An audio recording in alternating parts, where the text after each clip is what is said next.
Assalamu alaikum everyone. How are you? I hope you're all fine. Alhamdulillah, I'm fine and I am hoping that everyone is in good health. So I am so sorry. I would like to begin by saying I'm so sorry for not posting videos because I was like literally sick. Like so sick. Huh? I was like so sick. I'm so sorry. My child is like so clingy today and I don't know what to do. So she's just here with me. So anyways, I was so sick. Like I was saying, I was like very sick. I had my cabinets um being replaced, let me say, because the other ones were like smashed down to pieces. And all the drilling, when they start drilling, all the dust comes out from the cabinets and it was just messy. And who knew I was allergic to dust?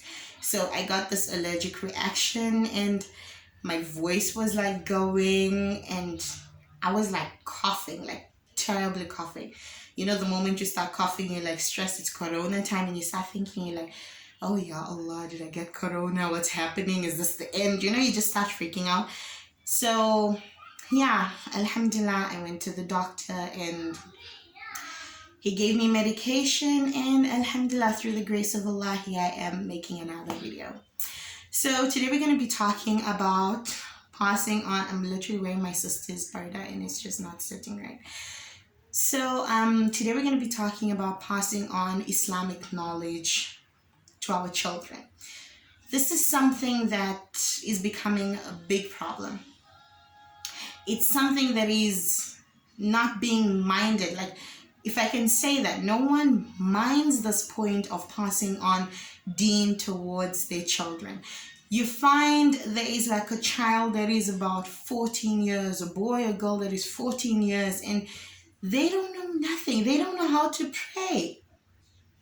All they know is to say, Assalamu alaikum, I am a Muslim. Reading surahs, that doesn't even come about. And you think to yourself now, as a parent, what am I teaching these children? Okay, many parents' concerns are my child has to finish school, my child has to learn law, or my child has to do this and do that and do this, and Islam is their choice. I can't force them to go and learn Islam. It's their choice. And why are we having that attitude? Why are we putting that attitude as in Islam is their choice? As a parent, you should be hoping and praying that, I want my children to be with me in paradise. I want my children to at least take me to paradise, to be at such a level of piety that, they're going to be like, the reason why I go to Jannah. So we're going to be questioned regarding these children. These are our children. Allah subhanahu wa ta'ala gave them to us as a responsibility. And they're going to live on. When they live on, what are they going to teach their children?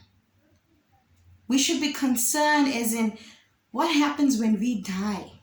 Do we die with the Islam in our generation, or is it going to carry on with our children and our children's children and so on and so on and so forth?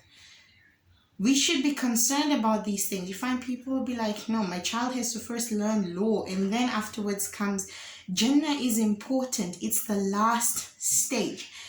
Either you're going to stay there, either your hereafter is going to be good, or either your hereafter is going to be bad. Hopefully, inshallah, the hereafter will be good for both me and you. We don't know what is going to happen. We don't know what is in place for us. We need to teach our children. We need to send them to madrasa. Sometimes the madrasas where you don't have to pay at all. They're calling children to learn Islam, to know their roots. What happens when you sneeze? What do you say when you sneeze? What do you say when you wake up? How you live as a Muslim, how you dress as a Muslim. We don't wear see-through clothes. We don't wear tight clothes as women. We don't do that because we are diamonds. We are precious. Oh, come on, baby. These are important things that we need to teach to our children. This message has to be sent out. Because what purpose is a life without deen? Because in other words, when people say Islam is going to be their choice, you need to know Islam is a way of life. It's not just a religion. Every aspect in our lives is connected to something of deen. And then you find people saying tradition comes first. There's some things that go with tradition and people say it's tradition, but it is shirk in Islam. The moment you do that act, the moment you say what they're saying you must say according to tradition, you become a mushrik. You leave Islam. So we need to be careful. If we don't teach our children, we don't educate our children right now, when are they going to learn? Because we don't know what companies they're going to go with when they grow up, who their friends are, who they hang around. We don't know that. So we need to teach them when they are children, and they still listen to us and obey us and, take advices from us. Because in the future, as teenagers grow, how teenagers can be. They have their own mindset, they have their own choices. But if you raise your child well, they will grow up properly.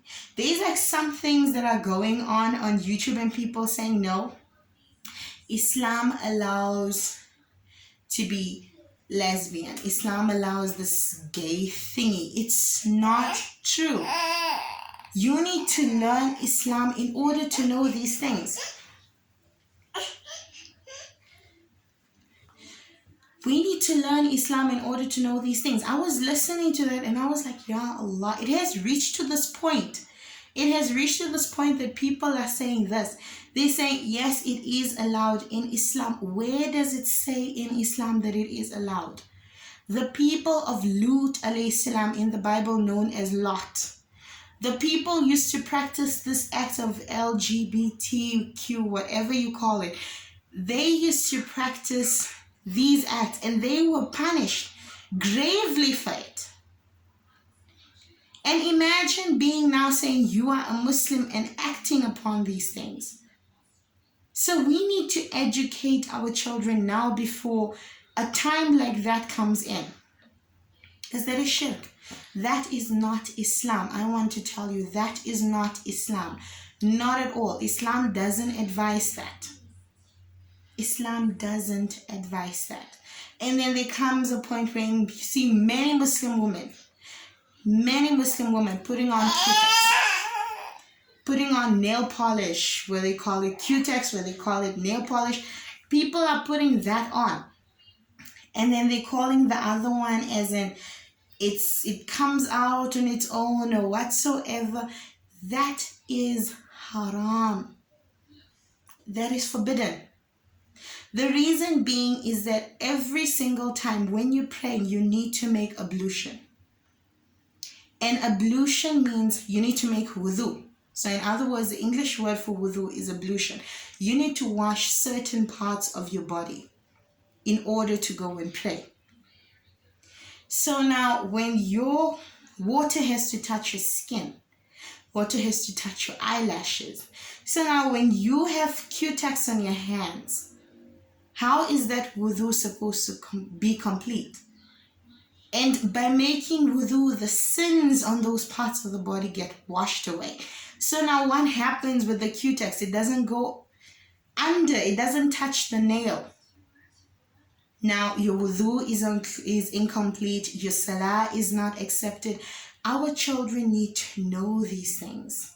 The reason being why we don't plait these extensions, the wig or horsehair, whatever people call it. The reason being why we don't plait that is because water does not penetrate. And when you make masah during wudu, you have to wipe quarter of your head or your whole head completely. You have to wipe and water has to penetrate. When you make ghusl, when you wash your body and you're making a ghusl, water has to go in your hair. Water has to penetrate. But now with that, the water doesn't penetrate. So here, all I want to say is we need to teach our children the importance of learning deen, the importance of knowing their roots, because their roots is Islam. We don't want a time to come wherein they're like, I'm a Muslim, but I don't know what it's all about. In a point wherein, okay, you know what, I'm African. But I'm African, I know I'm African, but I just don't know what the history is all about. So we need to know these things. We need to know deen. Deen is our life. We need to know how to live it. Otherwise, we'll be living like lost souls because we don't know what's our purpose in this life. We need to know our purpose in this life.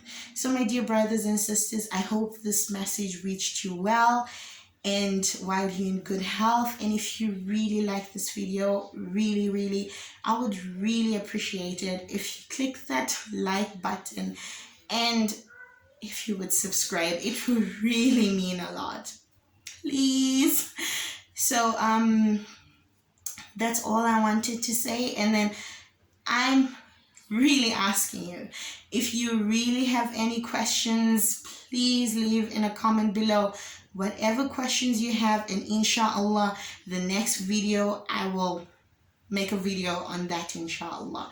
If I do not know, I will definitely ask, I will definitely ask and seek answers and make a video on my discovery, inshallah. Till next time, assalamu alaikum.